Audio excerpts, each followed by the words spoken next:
नमस्कार साथियों, Vidyadham YouTube channel में आप सबका स्वागत है। आज के इस सेशन में हम मिडाइवल हिस्ट्री को कवर करेंगे, कॉन्सेप्ट विथ एमसीक्यू। एमसीक्यू के साथ साथ हम लोग कॉन्सेप्ट भी करेंगे और ये लेखपाल के दृष्टिकोण को यहाँ पर ध्यान में रखकर, लेखपाल का जो लेटेस्ट एग्जाम पैटर्न है उसको ध्यान में रखकर ये सीरीज चलाई जा रही है।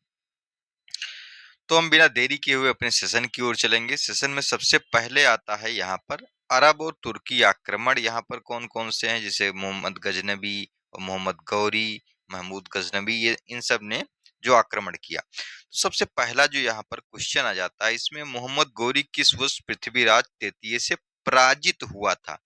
तो मोहम्मद गौरी जो है प्रथम तराइन का युद्ध 1191 का होता है, उसमें पराजित होता है। लेकिन जब सेकंड तराइन युद्ध 1192 जब आता है, उसमें पृथ्वीराज तृतीय को क्या कर देता है, मोहम्मद गौरी पराजित कर देता है।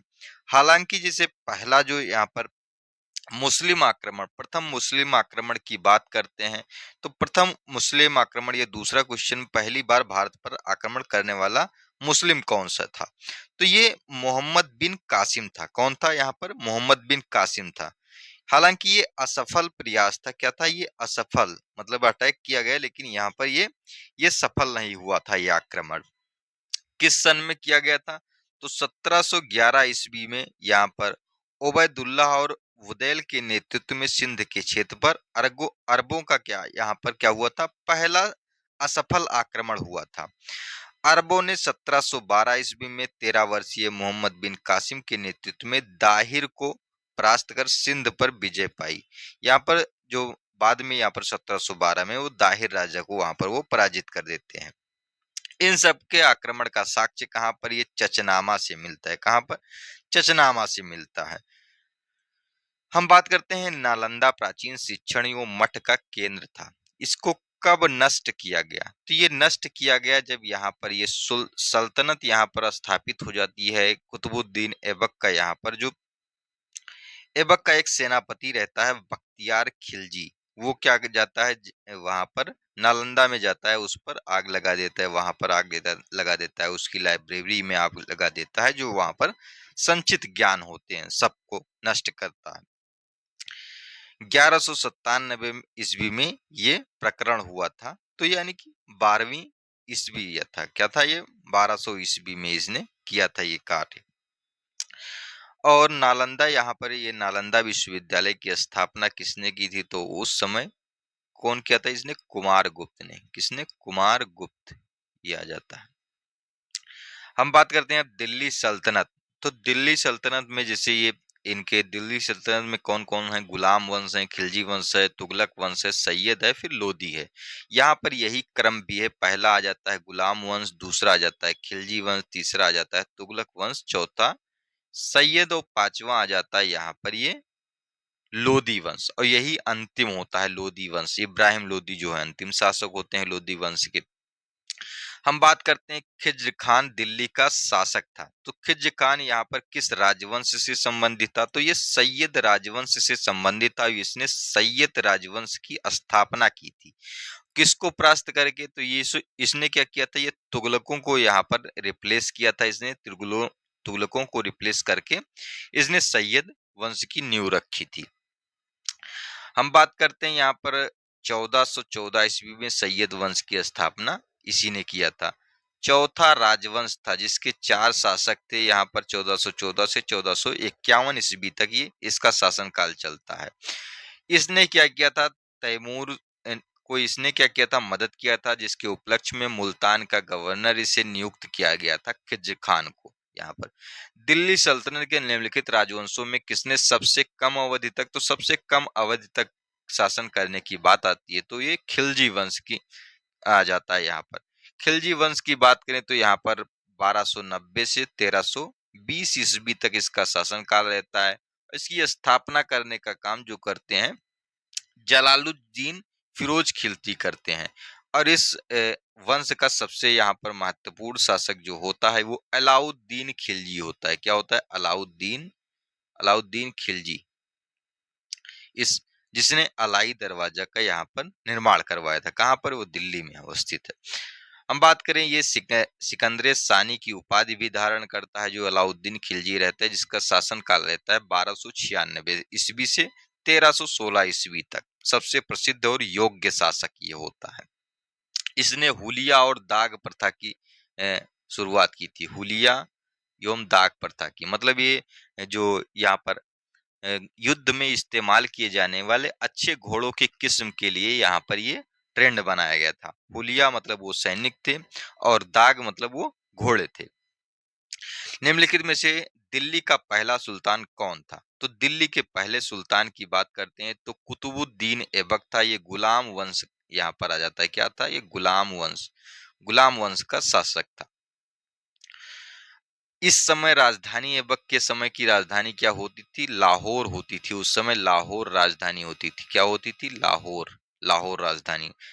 लाहौर से राजधानी दिल्ली ट्रांसफर करने का काम किसने किया था? तो इल्तुतमिश ने किया था। किसने? यही कुतुबुद्दीन ऐबक ही रहता है जिसने क्या किया था? कुतुब मीनार कुतुब मीनार की नींव डाली थी इसने। क्या की थी इसने? कुतुब मीनार की नींव डाली थी, लेकिन इल्तुतमिश ने क्या किया था? उसको पूर्ण किया था। बाद में क्या हुआ? आंधी के कारण चौथी मंजिल ढह जाती है, तो चौथी मंजिल के साथ साथ वहां पर पांचवी मंजिल भी एफएसटी जो फिरोज शाह तुगलक है वो उसमें पांचवी मंजिल भी ऐड कर देता है। हम बात करते हैं कुतुबुद्दीन ऐबक किस राजवंश का, तो हमने गुलाम वंश अभी बता दिया है ऊपर। आगे हमें चर्चा करने की जरूरत है। लौह और रक्त की नीति कौन करता है? तो लौह और रक्त की नीति किसने अपनाई थी? तो ये बलबन ने अपनाई थी। किसने? बलबन ने अपनाई थी। बलबन ने विद्रोहियों को कमजोर करने और मंगोल आक्रमण से रक्षा के लिए यह नीति अपनाई थी। किसके शासनकाल में इब्न बतूता यहाँ पर भारत में आया था? तो इब्न बतूता भारत में कब आता है? तो ये मोहम्मद बिन तुगलक।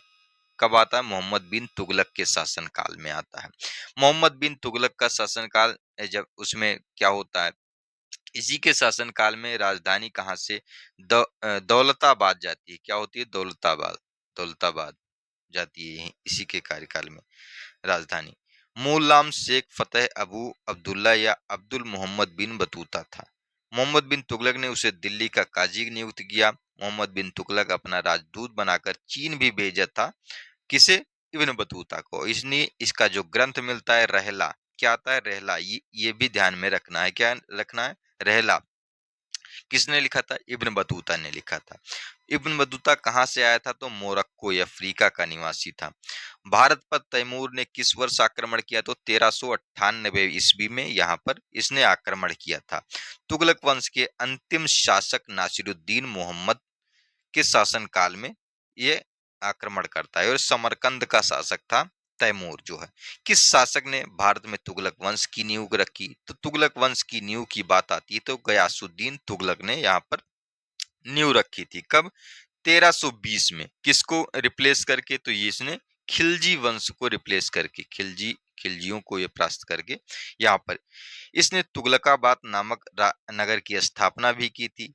इस वंश में तीन नियोग्य शासक कौन कौन से? यहाँ पर एक तो ये गयासुद्दीन तुगलक आ जाता है। गयासुद्दीन तुगलक आएगा। और एक कौन आता है? मोहम्मद बिन तुगलक। क्या आता है? गयासुद्दीन और मोहम्मद बिन, फिर एफएसटी यहाँ आ जाता है फिरोज शाह तुगलक। ये तीन शासक जो है यहाँ पर योग्य होते हैं।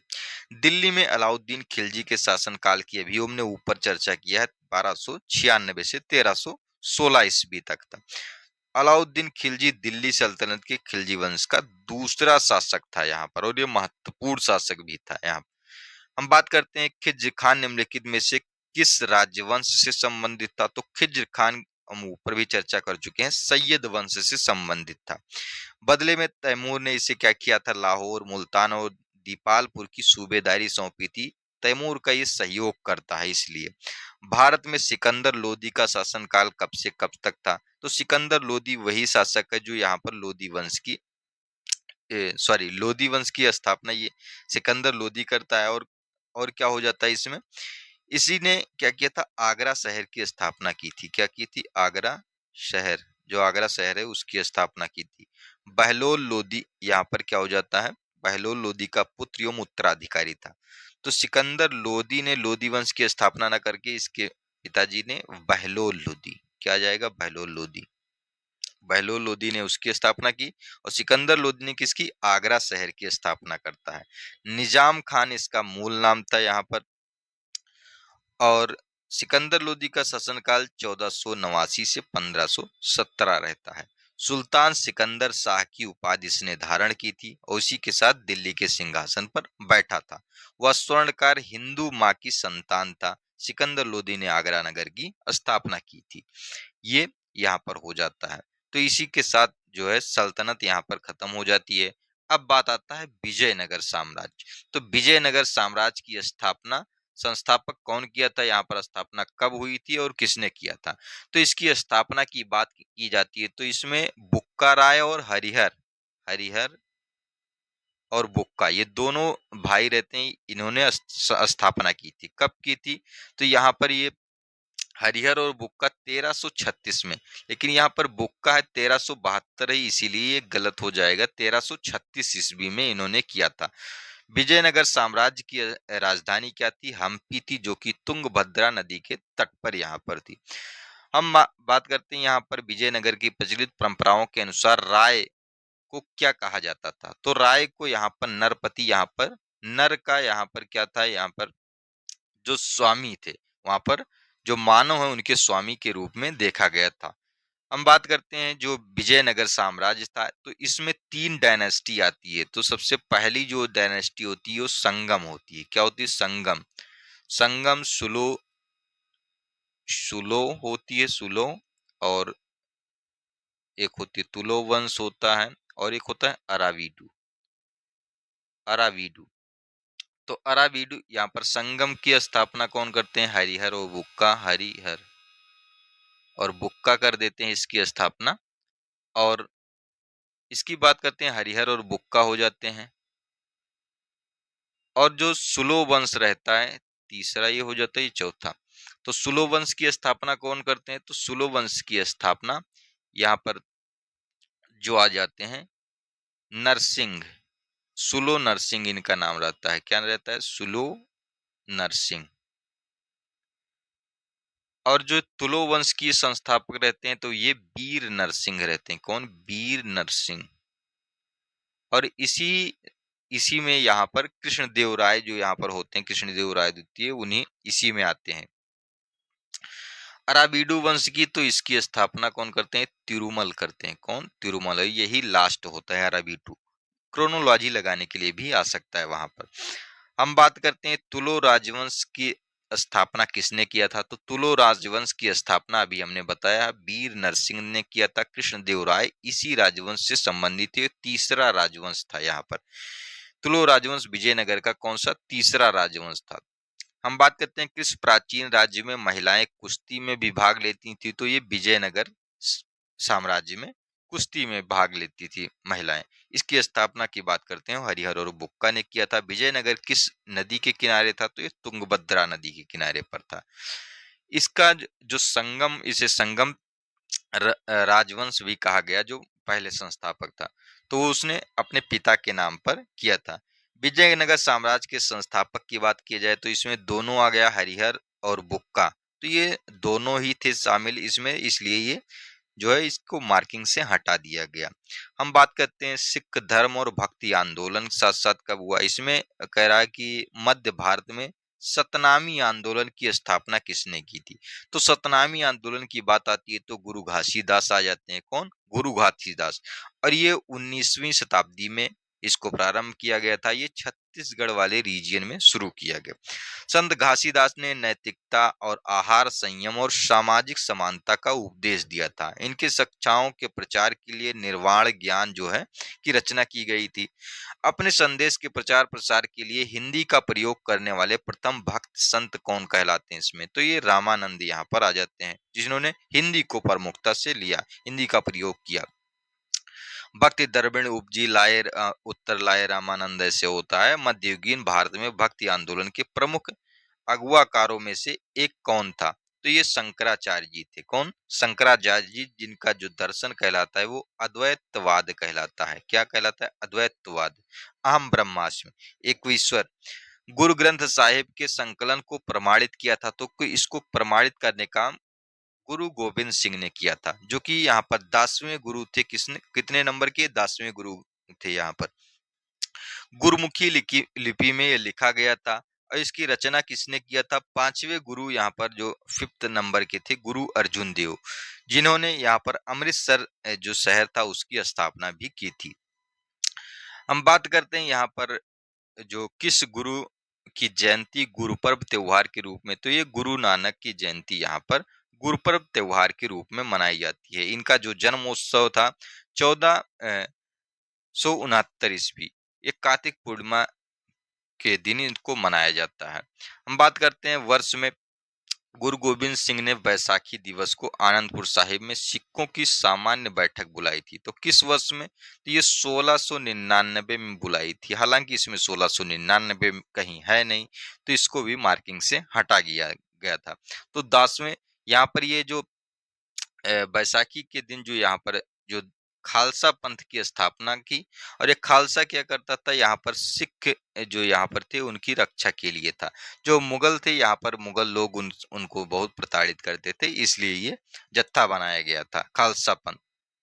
ये ऐसे पुरुष और महिलाएं इसमें यहाँ पर जिन्हें सिख गुरुमत्ता समारोह में भाग लिया हो और जो सिख आचार संहिता एवं परंपराओं की सख्ती से पालन करते थे।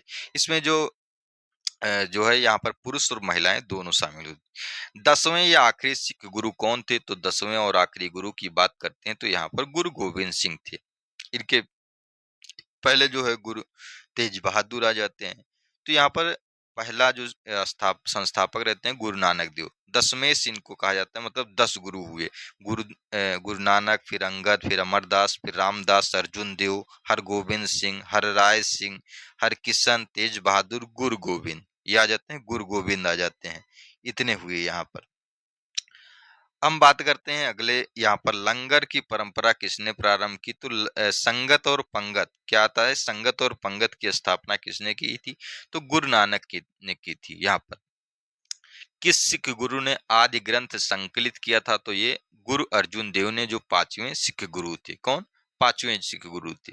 इनकी जो हत्या करवाने का काम किसने किया था? जहांगीर ने अपने विद्रोही पुत्र खुसरो की मदद के आरोप में, कि खुसरो की मदद किया था गुरु अर्जुन देव ने, इसलिए उन्होंने उनको फांसी पर लटकवा दिया था। कब लटकवाया था? तो ये 30 मई 1606 ईस्वी को। यहाँ पर किस मुगल शासक के आदेश पर सिखों के 5वें गुरु को, यहाँ पर तो ये जहांगीर हो जाएगा, को मार दिया गया था?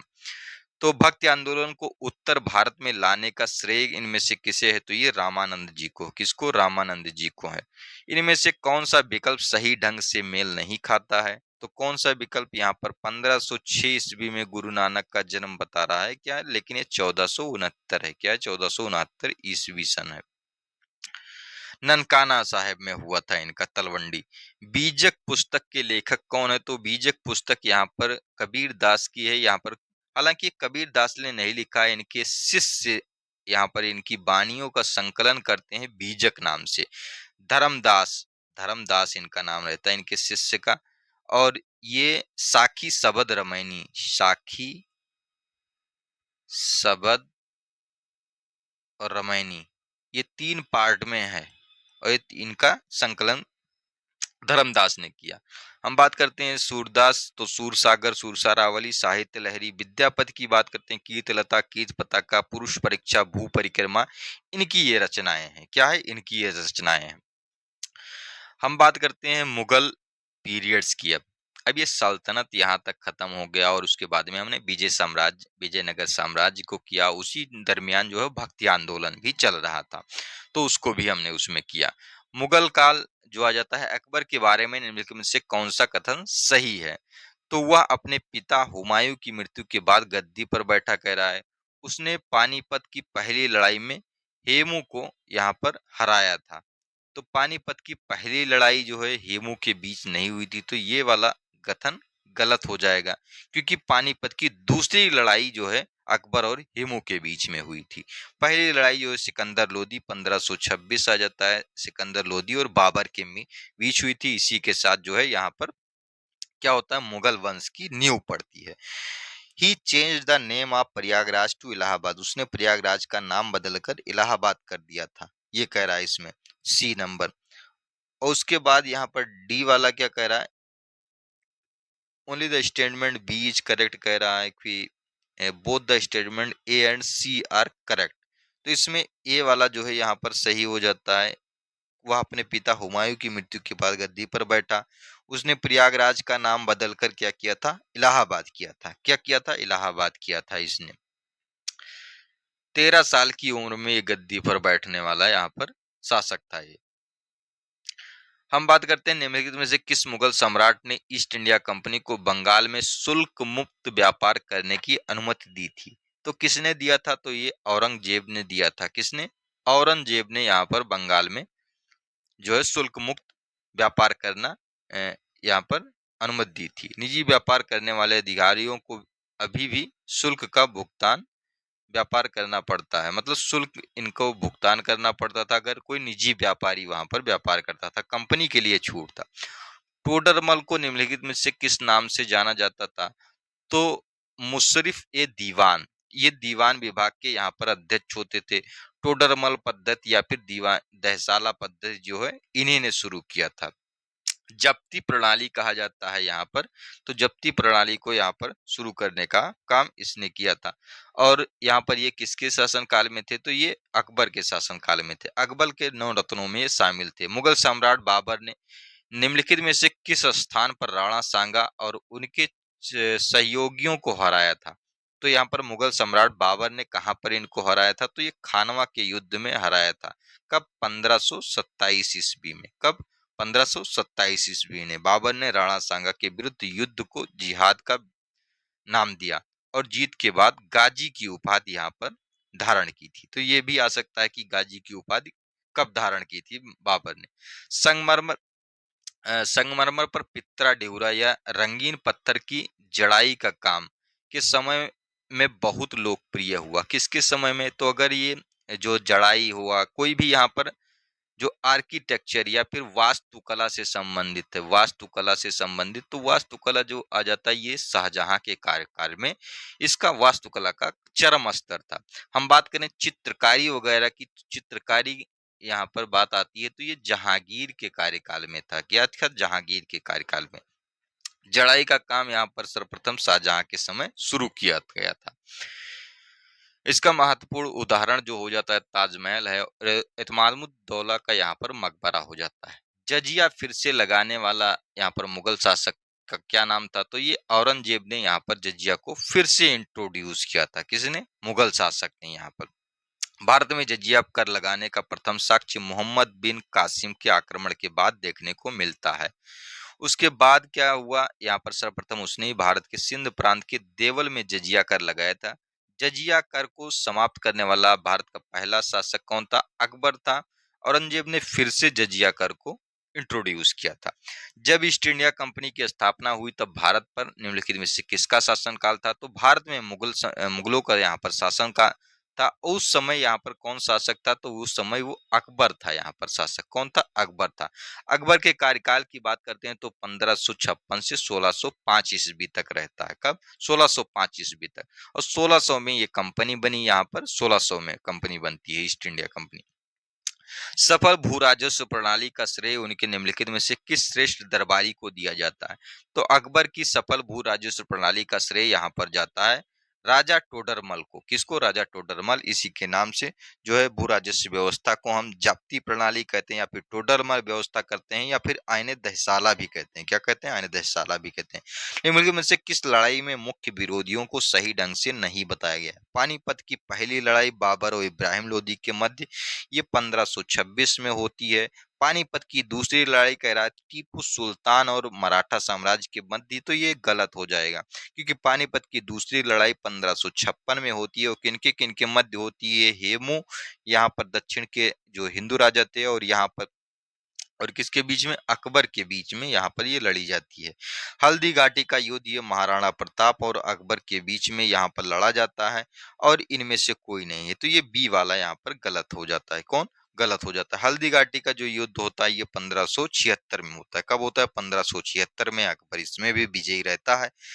पानीपत की पहली लड़ाई किस वर्ष में हुई थी? पहली लड़ाई 1526 में, दूसरी लड़ाई 1556 में, तीसरी लड़ाई की बात करते हैं तो तीसरी लड़ाई 1761 में हुई थी, तीसरी लड़ाई। और ये मराठा और कंपनी की यहाँ पर बीच में हुई थी।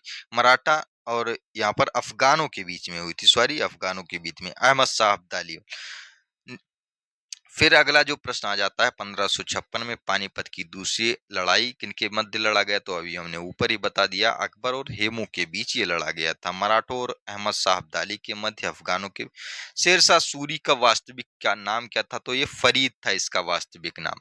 हम बात करें 1539 में चौसा का युद्ध हुमायूं और शेरशाह के बीच लड़ा गया, जिसमें विजय के पश्चात शेर खां की उपाधि यहाँ पर शक्ति व प्रतिष्ठा दोनों वृद्धि हुई थी। शेर खां इसका नाम था। शेरशाह उसने शेरशाह की पदवी धारण करी, अपने नाम का खुतबा पढ़वाया और अपने नाम के सिक्के का भी यहाँ पर उसने प्रचलन कराया। 1540 में कन्नौज या बिलग्राम के युद्ध में हुमायूं को पराजित कर दिया और यहाँ से बाहर फेंक दिया। फिर कालिंजर का यहाँ पर युद्ध होता है, उसमें विजय मिलती है 1545 में उसे ही। लेकिन क्या होता है, उसी के दौरान यहाँ पर बारूद में आग लग जाती है और उसकी मृत्यु हो जाती है। शेरशाह घायल हो जाता है और वहीं पर मृत्यु भी हो जाती है। 22 मई 1545 को उसकी मृत्यु भी हुई। शेरशाह का मकबरा बिहार के सासाराम में है, जो चारों तरफ से पानी से घिरा हुआ है। यहाँ पर निम्नलिखित में से किस शासक की मृत्यु उसके पुस्तकालय की सीढ़ियों से गिरकर हुई थी? तो किससे? यहाँ पर हुमायूं की यहाँ पर मृत्यु हो जाती है उसके पुस्तकालय से गिरने से। हम बात करते हैं यहाँ पर 1556 ईस्वी में ये हुआ था। किस वर्ष बाबर ने सुल्तान इब्राहिम लोदी को पानीपत की लड़ाई में यहाँ पर पराजित किया था? तो ये 1526 की लड़ाई, जो पहली लड़ाई होती है पानीपत की, यहीं पर। पानीपत को युद्ध का मैदान क्यों चुना गया? क्योंकि ये ज्यादा बड़ा था उस समय। यहाँ पर बड़ी लड़ाइयां से फिर सैनिकों का यहाँ पर डिप्लॉयमेंट हो सकता था, इसलिए इसको किया गया। यहाँ पर यही चूज किया जाता था। इतिहास को प्रकंपित करने वाली सारी लड़ाइयां जो है पानीपत के मैदान में ही यहाँ पर लड़ी जाती है। मतलब यहाँ पर जो सत्ता का परिवर्तन होना होता था, मतलब कोई एक वंश से दूसरा वंश जब आता था, तो यहाँ पर पानीपत यहाँ पर महत्वपूर्ण हो जाता था। निम्नलिखित में से किस मुगल सम्राट द्वारा आगरा के किले का निर्माण किया गया था? तो आगरा के किले के निर्माण की बात आती है तो अकबर द्वारा किया जाता है। किसके द्वारा? अकबर के द्वारा। हम बात करते हैं जो दिल्ली का लाल किला है, उसका निर्माण किसने किया था? तो ये शाहजहां के द्वारा किया जाता है। दिल्ली के लाल किले का, दिल्ली का जो लाल किला होता है, इसको शाहजहां के द्वारा किया जाता है। बलुआ पत्थर से ये लाल किला निर्मित है। यहाँ पर आगरा का किला कहा जाता है, यह 1983 ईस्वी में यूनेस्को का विश्व धरोहर स्थल भी इसे घोषित किया गया। मुगल शासक के दौरान एक कोतवाल की सही भूमिका क्या थी? तो कोतवाल क्या होता था? कानून और व्यवस्था को बनाए रखने का इसकी जिम्मेदारी होती थी। नगर प्रधान के नाम से भी ये जाना जाता था। बिहार राज्य के सासाराम शहर में किसका यहाँ पर किस सम्राट का मकबरा स्थित है? तो ये किसका है? तो शेरशाह सूरी का है। किसका है? शेरशाह सूरी का। यह मकबरा हिंदू और मुस्लिम वास्तुकला का मिश्रण है।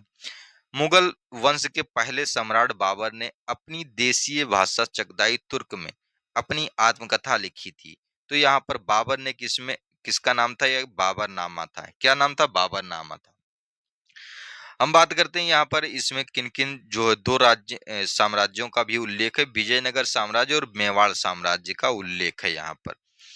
हालांकि ये किस भाषा में लिखा गया था? तो ये तुर्की भाषा में लिखा गया था। लेकिन जो प्रशासन की भाषा थी, मुगल प्रशासन की भाषा, वो क्या थी? फारसी थी। क्या थी? फारसी थी।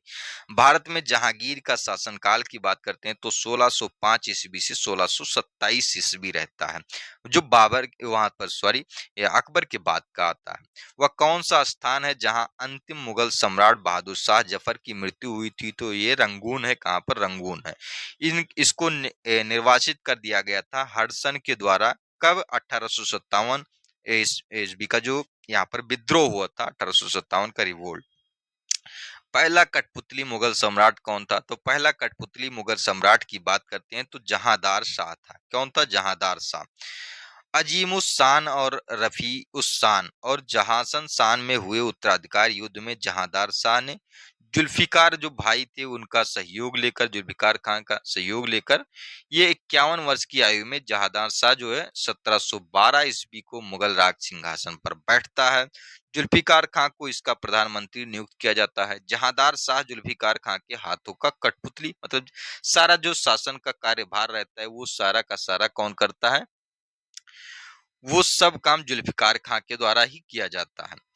केवल और केवल उसको गद्दी पर बैठाए रखता है ये जो यहाँ पर जुल्फिकार रहता है। जहांदार शाह ने लाल कुंवारी नामक वैश्या को शासन में हस्तक्षेप करने का अधिकार भी दे रखा था। इसे लंपट मूर्ख नाम भी दिया जाता है। अजीमुस्शान के पुत्र फारुखसियर ने सैयद बंधुओं का सहारा लेकर क्या करता है, वो जहांदार शाह की हत्या करवा देता है और सत्ता पलट जाती है यहीं से। विश्व प्रसिद्ध मोर सिंहासन का निर्माण यहाँ पर और उसकी लाल किले में स्थापना किसने की करवाई थी, तो ये शाहजहां ने करवाई थी। किसने? शाहजहां ने करवाई थी। स्थापत्य कला का यहाँ पर स्वर्ण काल क्या था, शाहजहां का। ताजमहल भी इसी के द्वारा बनाया जाता है। यहाँ पर दीवान ए खास, दिल्ली की जामा मस्जिद, आगरा की मोती मस्जिद, ताजमहल आदि इसका इसने निर्माण किया था। दिल्ली का लाल किला जो हो जाता है, दीवाने आम हो जाता है, दीवाने खास, ये सब लाल किला में है। अकबर के दरबार में प्रसिद्ध कवि थे, तो अकबर के दरबार में प्रसिद्ध कवि कौन थे, तो अकबर के दरबार में जो प्रसिद्ध कवि थे रहीम खान थे। इसमें से और यहाँ पर बीरबल भी उनके दरबारी में शामिल थे, लेकिन क्या था, वो एक कवि नहीं थे। खान खाना की उपाधि यहाँ पर दिया था गुजरात के युद्ध में शौर्य प्रदर्शन के उपलक्ष्य में। यहाँ पर हम बात करते हैं अकबर के नवरत्नों के बारे में, निम्नलिखित में से कौन सा सही ढंग से मेल नहीं खाता है। अबुल फजल वह अकबर के वजीर थे और अकबर के शासनकाल में अकबरनामा के लेखक थे। राजा मान सिंह वह अकबर के वित्त मंत्री थे, तो वित्त मंत्री ना होकर ये कौन थे, ये सेनापति थे। कौन थे? अकबर के सेनापति थे, जिन्होंने क्या किया था, जो सेकंड यहाँ पर पानीपत का युद्ध हुआ था उसमें इन्होंने महत्वपूर्ण भूमिका निभाई थी। हम बात करते हैं औरंगजेब का पुत्र, किसका पुत्र था, तो ये औरंगजेब शाहजहां का पुत्र था। किसका? शाहजहां के। हालांकि ये औरंगजेब ने क्या किया था, शाहजहां को कैद करवा लिया था। अब इनके बुढ़ापे में जब इनके बीच में युद्ध हुआ, जो भाइयों के बीच में सिंहासन के लिए युद्ध हुआ था उस समय, इनमें से कौन सा मुगल बादशाह शराब को छूता नहीं था? यहाँ पर शराब को छूने वाला नहीं था, तो औरंगजेब था। क्या था? औरंगजेब था। इतिहासकारों का मानना है कि ये अपने ही पत्नी पत्नी के तरफ यहाँ पर केवल इसका मतलब जो ध्यान था केवल केवल अपनी पत्नी के तरफ रहता था और किसी की तरफ नहीं। मतलब ये दूसरी औरतों के साथ यहाँ पर संबंध बनाने में दिलचस्पी नहीं रखता था। किस मुगल बादशाह ने इलाहाबाद को अपनी राजधानी बनाया था, तो ये अकबर ने यहाँ पर इलाहाबाद को अपनी राजधानी